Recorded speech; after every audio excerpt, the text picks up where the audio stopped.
Welcome to In the Hot Seat with the Tenney Group. I'm Spencer Tenney. It's good to be with you. Today we have the Ryan Rogers of TextLocate joining us in the hot seat. Ryan, welcome, sir. Thank you, sir. Thanks for having me on. So, what does it Well, mean to be in the hot seat? well, you're about to find out, sir. Okay, go easy So on me. here we go. So before we heat things up, just take 20 seconds. Tell us what is TextLocate, and just tell us what you're doing in the transportation logistics space right now.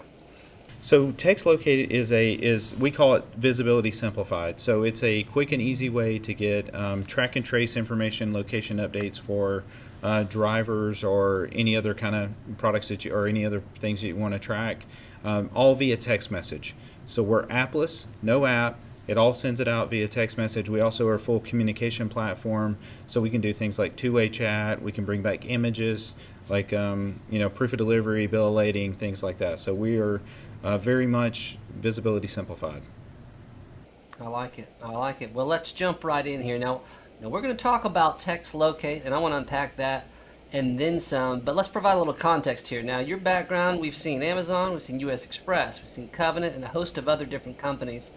And you've also done a variety of different things on an entrepreneurial level. Who are a couple of leaders within the industry that you see as highly influential that's been a part of your journey up to this point? Well, it's interesting. It's hard to really describe that. One of my early leaders, a couple of them at U.S. Express, Max Fuller and Ray Harlan, were very influential on my career. Really believed in me and gave me a lot of opportunities early on. But I see leaders, not just leaders, from a mentor from a higher level, but also a lot of young people that I've either hired or worked with in the past that have been, they're leaders to me because they've been influenced me. I think it's always good to get perspective from people that have more experience and are a little bit older than you, but also some of the younger people coming into the market to really, look at somebody that has influenced you as well at all different age points. And then other people in the industry, like just people that can, that have been supportive of me, even doing a startup like this, being mid 40s and thinking, why in the world would you do this at this point in your career? But the opportunity and the timing worked out. So I really look at that as there's a lot of people that have been very influential in giving me an opportunity and text locate in my career at this point. Well, let's talk about that in terms of, I mean, there's so many bright minds, but it's difficult to take idea to action. And so, tell us the story of Text Locate. I mean, how did it come to be? Yeah, so text locate, you're exactly right. Idea to action, and then action to actually producing revenue is the third piece there. It is not easy, but if you have the idea and you feel like it, like for example, I have a group of a couple partners on the tech side. We had this idea and said, okay, how can we make it easier? Like, for example, the apps that are in the industry, somebody like a Project 44, it's a great product, and drivers that use it get great results from it. But there's this population that really don't like apps. They don't like to be constantly tracked. So we were thinking about the engagement process. How do we make it easier for a driver? And we came up this method via text. And when we did that, it wasn't pretty, it didn't look really well, but it worked. And we were like, okay, if this can work, then how do we evolve to the next level? And so we started putting some pieces together and it kind of stalled out. And we finally said, okay, the right time and the right place with me. And I said, look, I'd like to take this to market. I don't know if anybody will like it. Nobody will think it. Some people may think, hey, this doesn't work for me and it may not be a product market fit, but I want to give it a shot because I really believe in it. So from there, we kind of made an agreement and said, okay, we're going to put this much features and we're going to get it dialed in to the way a freight broker would use it in, starting out day one. And so we got an MVP, minimal viable product, and we took it to market. And I started pounding phones, talking to people, people I know, people I didn't know, and we ended up getting some customers right at first in the first month that we launched, which was a huge win. And then it just kept, just working and working day in, day out, making phone calls, talking to people about the different method because we are bringing something new to the industry wide, and so it's different. It's a new way of thinking. It's a digital version of the phone call. Like we don't compete with the apps at all. We're a complementary offering to the apps. So we're not ever like if people are saying, "Hey, we're using apps," I'm like, use them as much as possible. They're great products, but if you see resistance, use us. We take away from the phone call. So that kind of bringing that vision to market, and it's taken some time. So the first 6 months, I was like, "Hey, I'm going to commit the first 6 months just getting the word out, seeing if there is that product market fit." We found out really quickly that other people value what we've brought to the table. They're using it. They're seeing great results with it. So we have a lot of very supportive customers, and from there, it's I wouldn't say it's easier, but we've kind of at least got established. We're still very young. We launched July of last year, and so we're in month 9 or roughly at this point in time, or month 10, and so we're just continue to build. But every day, if you have the idea, it's a lot of work. I mean, it's not easy to launch something and start it, but if it's what you're passionate about, you're having fun with it, it makes all the difference. And it's a roller coaster. I was on a little thing on FreightWaves, an event recorded with Thomas, and he asked a few questions about it, and kind of like, it's a roller coaster. I mean, one minute you're like, hey, I just closed a sale and it's really good. The next minute you get turned down and you're like, what am I doing wrong? So it can be up and down, and some people say it's day by day. I feel like with the speed of things now, it's almost like calendar block by calendar block. Yes, yes, good, no, no, and so, but you got to really fight every day, and you're getting more yeses than you are nos. And the whys, and a lot of those no's that were 6 months ago have come back around as yeses now, as we've continued to get more adoption in the industry, get more product offering as well. So tell us about this, because I think this is really interesting. You've been in business for 25 years or whatever, and you've heard no 1,000 times in different contexts. What is it different about that this is yours? Like, this is your business. Does it feel different, like when Oh yeah, someone's helping absolutely. you? I mean, I've always taken business very serious, and always wanted to get a yes. But I have not in my career been 100% on the sales side. Like I've run sales teams before. I've had salespeople in an organization, and it always hurts to get a no. But when you're putting it all out there on the line, then yeah, it does sting. I mean, it hits you hard to hear that no, and you're like, but why? And you're trying to rationalize the conversation. It may just be that not everybody's a yes, but all the no's do hurt. They all sting a little, some harder than others.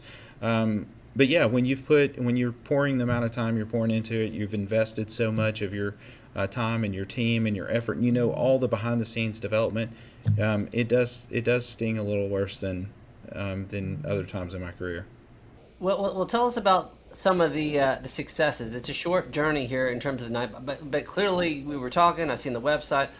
Clearly you're doing business, and so and with a wide variety of different profiles. So who is doing business with you in terms of size and shape, and if there's customers that you think our folks would be interested in, I think that's helpful too, to kind of learn to appreciate what's happening here. Yeah, so the interest, it's been a really a wide array. I do have to give kudos to Covenant Logistics, my former employer. They were my very first customer. They believed in us and gave us a shot. And then from there, I mean, we've had support all different levels. Like we have small brokers that use this as a product because it's very affordable, that they can use for visibility all the time.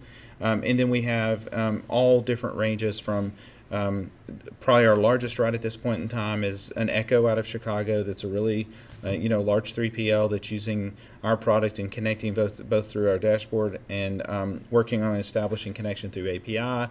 And then we have a lot of customers all in between. I mean, people like Arrive and Schneider and Sunset. It was just with Edge Logistics. It's just a very much a big array. Loadsmith, all different levels of brokers that have found this to be a really nice tool and an easier method than traditional old school phone calls. Well, number one, congrats. That's extremely impressive in terms of, and obviously that has to be connected to, you doing good work in this industry for a long time.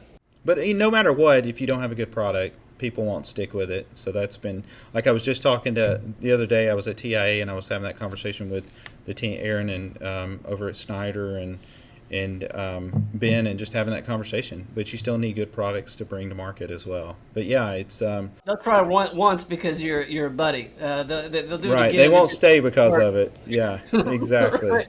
Yeah. One of the things that's really interesting about the need that you're meeting is kind of the behavioral science around it. Like it's just like there's different personalities. So So what is it about that driver that does not want to cooperate with the apps and the things and the other, like what is it about it that makes your service necessary? Well, so it's a couple of things. One is with my background with working in a couple of asset-based companies, even when we were when I was on the brokerage side, you get to understand driver behaviors more. And a couple of other things. One is they may or may not technologically have issues like signing and registering up with the apps. That may be a case. It may be that they don't feel comfortable with constant tracking, and they would rather give one-time updates, just like kind of like if you call them and give a check call. Hey, it's calling to request your location. Hey, I'm like, hey, it's Ryan. I'm in Chattanooga, Tennessee. They usually don't mind doing that, but it's the constant track because they're professionals. They want to do a professional job. They want to deliver from point A to point B, and they'll do that safely and effective, and manage their time appropriately. So they don't want to feel like they're being constantly tracked. And then the frustration of that constant track with the app. And then I believe our alert system via text, everything being driven from text, actually resonates better and easier because they're used to using text messages. Just like I am, I'm more accustomed to that. It's easier than logging into some other platforms, and it gets immediate attention as well. It's funny, and I don't even think this, like, some people would think this has to do with age, and it might, but, like, I can see, like, from my perspective, I'm in a mastermind group, and there was a push to, like, get on a WhatsApp and communicate on that channel. And then finally somebody just spoke up and said, I hate this. This is awful. I don't communicate there. Can you just put it on text message? Because I actually communicate through text. So I'll actually use it. And so I think I think that's an interesting part of just, hey, not everybody communicates the same way.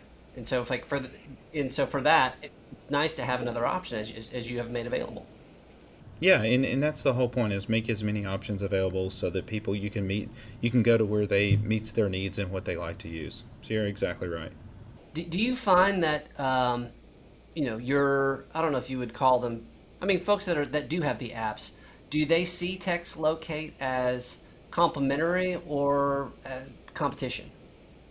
Actually, it's really funny you mentioned that because I've talked to several of the people with the apps, and they see us as a complementary offering. We're not seen as competition because of the fact that I'm not trying to compete with the constant tracking, all those pieces. And actually, when I have phone calls with customers, I'm like, please use those products because they're really good. They're super effective. They work well. It's able to give that constant, updates in every 15 minutes or whatever it may be. So no, we are very much seen, and we present ourselves as a complementary offering because you have, to your point, you've got multiple apps out there, and people may be using all of the apps that are available, and then they're using phone calls. They connect via ELD devices, EDI, API. So we're another layer upon trying to reduce the manual type transaction for location updates. Probably one of the most exciting times in transportation logistics ever. More technology. I would say highest concentration of bright minds. I think there's so much innovation.